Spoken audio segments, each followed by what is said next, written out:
Hello friends, यदि आपके father, mother, brother, sister किसी को ब्लड प्रेशर का प्रॉब्लम था, तो क्या चांस है कि आपको भी ब्लड प्रेशर का प्रॉब्लम होगा? कितना फ्रीक्वेंटली आपको चेकअप कराने की आवश्यकता है? कितना अग्रेसिवली आपको मॉनिटरिंग की आवश्यकता है? और क्या हर व्यक्ति जिसके पेरेंट्स को हाइपरटेंशन था उनके बच्चों को भी हो जाएगा? और क्या हर व्यक्ति जिनके पेरेंट्स को हाइपरटेंशन था उनके बच्चों को पहले से दवाई चालू कर देनी चाहिए कि बीपी ना हो? इस पर डिस्कशन करेंगे कि जेनेटिक प्रीडिस्पोजिशन का क्या रोल है हाइपरटेंशन यानी ब्लड प्रेशर वाले पेशेंट्स में। टॉपिक पर जाने से पहले जो लोग हमारे चैनल पर नए हैं उन्हें रिक्वेस्ट करूंगा कि चैनल को सब्सक्राइब करें, वीडियोस को लाइक और शेयर करें। हाइपरटेंशन का इनहेरिटेंस बहुत कॉम्प्लेक्स होता है। बहुत सारे जीन्स में थोड़े थोड़े प्रोटीन्स और जो मिनरल्स का मेटाबॉलिज्म है या अलग अलग तरह के एंजाइम्स का मेटाबॉलिज्म जो है उस पर डिपेंड करता है हाइपरटेंशन। ये सिर्फ एक जीन में डैमेज हो जाए और उससे हाइपरटेंशन हो जाए ऐसा नहीं होता। इसलिए हाइपरटेंशन के केस में जेनेटिक एनालिसिस यूजली नहीं की जाती है। अगर आपके पेरेंट्स को हाइपरटेंशन था तो डेफिनेटली आपको होने का चांस ज़्यादा है, पर आपको हो ही जाएगा ऐसा बिल्कुल नहीं है। पेरेंट्स को था तो आपको दूसरे व्यक्तियों से थोड़ा ज़्यादा होगा।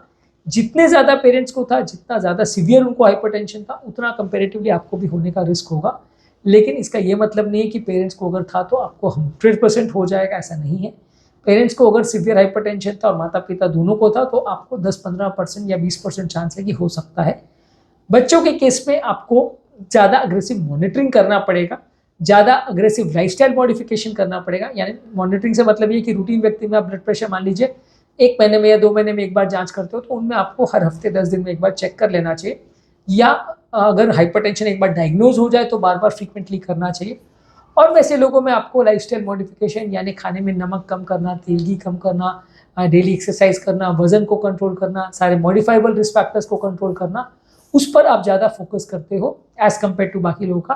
लेकिन जेनेटिक एनालिसिस आप यूजुअली वैसे पेशेंट्स में उतना नहीं करवाते, क्योंकि हाइपरटेंशन के लिए कोई सिंगल ऐसी जीन है ही नहीं जो रिस्पॉन्सिबल है।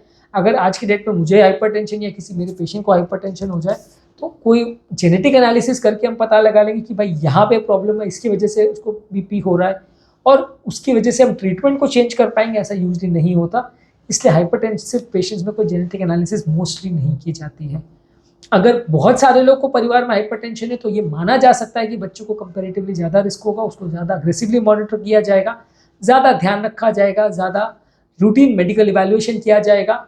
हाइपरटेंशन से संबंधित हार्मोनल चेंजेस जैसे growth hormone, thyroid hormone, pituitary से बनने वाले हार्मोन्स, स्टीरॉयड हार्मोन्स, ये सब का एनालिसिस किया जाएगा। किडनी का रेगुलर एनालिसिस किया जाएगा, बॉडी के स्ट्रेस हार्मोन्स का एनालिसिस किया जाएगा। ये थोड़ा अग्रेसिवली आप कर सकते हैं, उनका किडनी वगैरह का ओवरऑल स्ट्रक्चर कैसा है, ब्लड फ्लो कैसा है, ये सब आप एनालिसिस कर सकते हैं। पर वैसे लोगों में जीन्स का एनालिसिस करने का बहुत ज़्यादा रोल नहीं है। रेगुलर ब्लड प्रेशर मॉनिटरिंग करते रहिए, मे बी बाकी लोगों में अगर 1 महीने में एक बार करते हैं तो इसमें हफ्ते में एक बार कर लीजिए।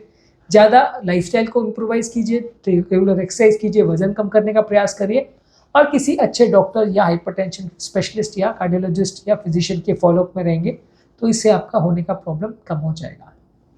अगर किसी व्यक्ति के पेरेंट्स को प्री मैच्योर हाइपरटेंशन हो, यानी कि छोटी उम्र में माँ बाप को अगर हाइपरटेंशन हो गया था 20-25 साल की आयु में और खासकर माँ और बाप दोनों को हुआ था तो फिर कंपेरेटिवली बच्चों में होने का चांस ज़्यादा है।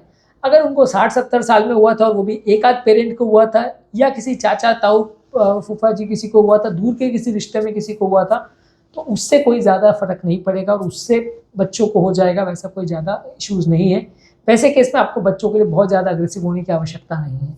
पर हाँ, मल्टीपल लोगों को है और अगर जल्दी उनको हाइपरटेंशन चालू हो गया यानी प्री मैच्योर हाइपरटेंशन हो गया, 20-25 साल की आयु में चालू हो गया, तो फिर आपको ज़्यादा अग्रेसिव होना पड़े। बच्चों के केस में आप रेगुलर हेल्थ एजुकेशन पर फोकस करिए, उनको हाइपरटेंशन के बारे में एजुकेट करिए, हाइपरटेंशन मैनेजमेंट पर एजुकेट करिए, ब्लड प्रेशर मॉनिटरिंग करते रहिए। लेकिन दवा उनमें तभी चालू की जाएगी जब उनको भी अगर हाइपरटेंशन डायग्नोज होगा। डायग्नोज होने से पहले दवा चालू कर दें कि बीपी के लेवल्स हाई आने से पहले दवा चालू कर दें जिससे वो बचाया जा सके, तो ऐसा यूजली नहीं होता है। ऐसी कोई प्रिवेंटिव मेडिसिन नहीं आती जिससे ब्लड प्रेशर का होने को कम किया जा सके।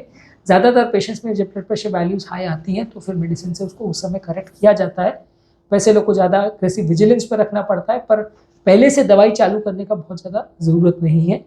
और यदि आपके दोनों पेरेंट्स को भी अगर हाइपरटेंशन था तो भी आपको हाइपरटेंशन हो जाएगा, इसका चांस 10-15% से ज़्यादा नहीं है। इसलिए ऐसा मान के घर पे बैठ जाए कि नहीं मेरे पेरेंट्स को हाइपरटेंशन था मुझे तो होगा ही होगा, ऐसा कोई ज़रूरी नहीं है। आपको 80% चांस शायद ऐसा है कि अगर पेरेंट्स को दोनों को भी हाइपरटेंशन है तो भी 80% चांस है कि आपको नहीं होगा। जितना ज़्यादा उनको सीवियर है और जितना ज़्यादा जेनेटिक उनको प्रॉब्लम है उसके हिसाब से चांसेस आपके बढ़ जाएंगे। और कई बार ये सारी चीज़ें एनवायरमेंटल चीज़ों से भी इफेक्ट होती है कि क्योंकि पूरे परिवार में सब लोग ज़्यादा नमक खाते हैं, इसीलिए इस पर्टिकुलर व्यक्ति को भी प्रॉब्लम हो गया। क्योंकि सारे लोग, कई लोग फैमिली में आपने देखा होगा कि परिवार में सब मोटे हैं, तो वो मोटे इसलिए नहीं है कि सबका जेनेटिक प्रॉब्लम है, वो मोटे इसलिए क्योंकि उस घर में फैट वाली चीज़ें ज़्यादा लोग खाते हैं, तो इसलिए ज़्यादा मोटे हो जाते हैं। तो वो चीज़ों में अगर आप ध्यान रखोगे तो सबका ही वजन कम हो जाएगा। जेनेटिक्स को लोग बहुत ज़्यादा उस पर तरजीह देते हैं, बहुत ज़्यादा उस पर वेटेज देते हैं, बहुत ज़्यादा उसको इंपॉर्टेंस देते हैं। ज़्यादातर केस में उतना रोल उसका नहीं है और ज़्यादातर पेशेंट्स में आप लाइफस्टाइल मॉडिफिकेशन करिए, ज़रूरत पड़े तो दवा लीजिए, इतना ही सफिशिएंट है। बहुत ज़्यादा इसमें पैनिक करने की आवश्यकता नहीं है यदि आपके पेरेंट्स को ब्लड प्रेशर का प्रॉब्लम है तो। उम्मीद करूँगा कि आज के टॉपिक से कुछ नई बातें जानने को मिली होगी। जो लोग हमारे चैनल पर नए हैं उन्हें रिक्वेस्ट करूँगा कि चैनल को सब्सक्राइब करें, वीडियोज़ को लाइक और शेयर करें।